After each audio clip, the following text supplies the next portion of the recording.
तो ये उपलक्षे आज आम कार्यक्रम करूँ councillor ex vice chairman madam के देखो कि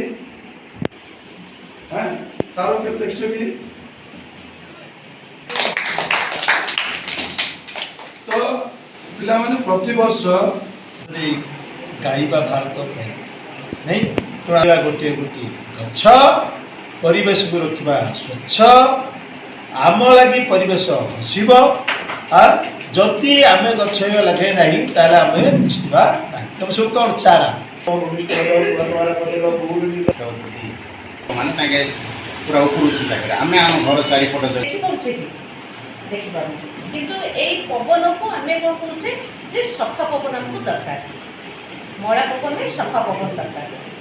कहीं आम परिवेश को जदि सफा रखा आम आमर पवन जो वायु को जब आम सफा रखा ताहले परिवेश सफा होले वायुटा आम कौन पाचे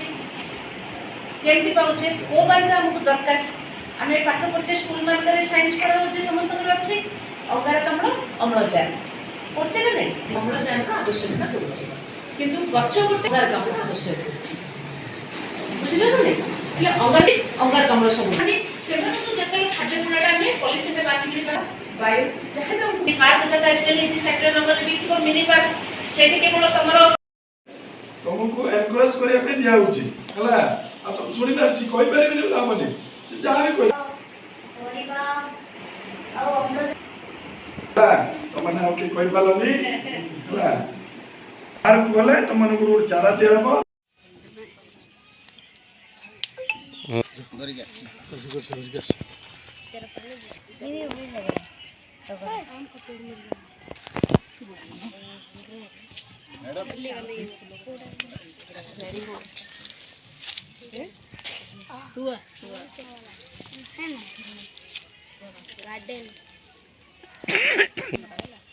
तू दबुनि मात्र पैसा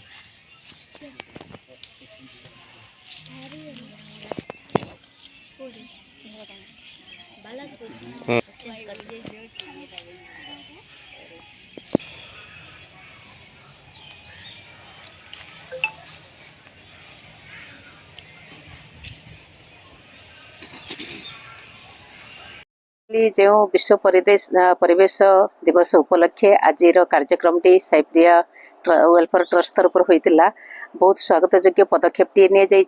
साइपर जो साइप्रिया नगर वेलफेयर ट्रस्ट तो बहुत गुड़ा समाज सेवा कर सहित वृक्षरोपण कार्यक्रम परिवेश को बहुत सुंदर वार्ता भी दौरान किंतु आज जो कार्यक्रम टी कुनि कुनि छुआ को लेकर माने आम समस्ते जाचे जे छुआटे गछटे बोली छुआ को जमी लालन पालन करते गोटे वृक्ष को जब लालन पालन करवा ताहले आम से परिवेश दिवस पालन कर सार्थकता उपलब्ध हो पार कहीं आम गछ तो लगे दौचे कि तार केयर नौना किंतु आज जो कुर्नी पिला माध्यम जो सचेतनता कार्यक्रम टी करागला आशा अच्छी यहीपरि से पिला माने ही बाहर को जाई प्रचार करेंगे घर भितर भी से सचेतनता सृष्टि करेंगे जद्वारा परिवेश प्रदूषण को आम रोकी पारिबा आपण माने जानिछन्ते रायगड़ा जिला गोटे आदिवासी अध्युषित अंचल किंतु वर्तमान सेठी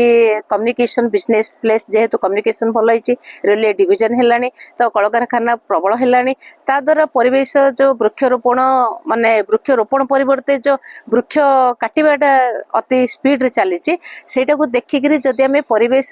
सुरक्षा उपरे सचेतनता कार्यक्रम न करिबा जदि किछि पदक्षेप न नेबा वृक्षरोपण करबा निमंते ताहले आपण देखिबे जे गोटे बंजर भूमि हेकरी पड़िथिबो रायगड़ा जिला आ रायगड़ा जिल्लार जो ई छोट गोटे एनजीओ माध्यम रे गोटे ट्रस्ट माध्यम रे जो सचेतनता आरंभ कला यह अन्य मानक पय गोटे प्रेरणादायी हे परिबो जे गोटे ट्रस्ट जदि करूचे आमे काहे करिवोनी तो प्रत्येक सरकारी एवं बेसरकारी संस्था माने समस्त चेष्टा करबा दरकार जे केमते वृक्षरोपण कार्यक्रम को त्वरान्वित करबा पड़िबो प्लास्टिक वर्जन करबा को पड़िबो एवं जहाँ हमर चतुर्पार्श्व जो परिवेश को खराब करने जहाँ जहाँ सब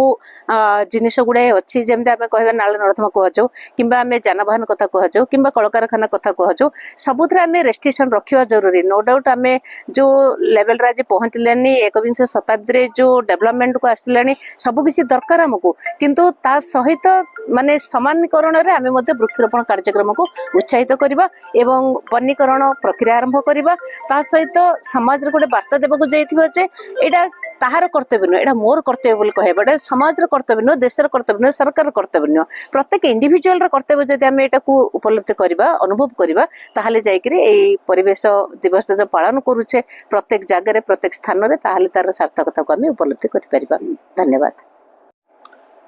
आज बहुत खुशी लगिला जे रायगढ़ साइप्रिया नगर ट्रस्ट तरफ ये जो उपाध्याय व्यवस्था ग्रहण करागला आसंता काली परिवेश दिवस उद्देश्य बहुत खुशी लगिला। तेणु ए प्रकार एक दृष्टान्तमूलक कार्य सबुठ हवा उचित ये गोटे उदाहरण। आ वर्तमान प्रकृतिर दोहन अवस्था हलुची दोहलुची कहीं दोहलुची ना गोटे असंतुलित परिस्थिति बर्तमान धरित्री प्रकृति से दायी आम तो मुख्यतः आम मनीष मैंने दायी आमर अपव्यवहार अपसंस्कृति चालीचलन ढंग कथबार्ता सबू आज असंतुलित अवस्था जहाँद्वारा कि परिवेश पूरा असंतुलित जड़ुची। तेणु से आम जदि आज सचेतन नहबा ये जो सचेतनमूलक कार्य आम भाई मैंने कले आम दयानिधि भाई मनोज ये जो कार्यक्रम कले ये कार्यक्रम जदि आम सचेतन नहबा आम संतुलित अवस्था को न आसवा ताले एमती संकट अवस्था गोटे पृथ्वी पर आसो आस्ते आस्ते आसला। तेणु से संकट परिस्थिति को आम उपशम करने आम आमर पारिपार्श्विक परिस्थिति का आग सफा रखा निर्मल रखा सचेतन होगा गछ लगेगा। तेणु गछ लगेबार जो उपकारिता तार आम समस्ते जानी थाई तथापि जमी आम आमर मोबाइल चार्ज सरीगले पुणी चार्ज करुचे आमर स्वार्थपाई सेमती गछ जदि आज आम गछ विषय जत्न नवा जत्नशील नवा एमती गोटे समय आसो एमती गोटे संकट प्रति आसो समस्ते एमती कोरोना परी महामारी आसो आम आत्मश्वास करें नहीं ठीक अम्लजान पाइपारानी ऑक्सीजन पाइपर जहाँद्वारा कि अचिरे एक विनाश अचानक गोटे विनाश आम उपर पलि आसो जापर ना। तेणु ये प्रकार अचानक विघ्न को न आसापी आमको समस्त सचेतन होगा पड़ो आबे जे खाली नहीं आम पारिपारिक परिस्थिति आम साई पड़िशा आम जनमानस समस्ते सचेतन हो आम घर आम बारीपट आम साई पड़िशा आम परिवेश सबुआड़े जमी आम गछटी लगेवा और जत्न ना खाली लगेदे तो हेनी तार जत्न ना जत्न नहीं गचर उपकारिता विषय उपलब्धि करवा अन्य मानक मत सचेतन करवा आम खाली सचेतन हेनी अन्य मानक सचेतन कले ही जे आम जो कार्यक्रम आज करुचे आपण अनुष्ठान जो कार्यक्रम होती बहुत साधुवाद जनाऊँगी। तेणु ए प्रकार कार्यक्रम सबुठी लगी रहू। जय जगन्नाथ।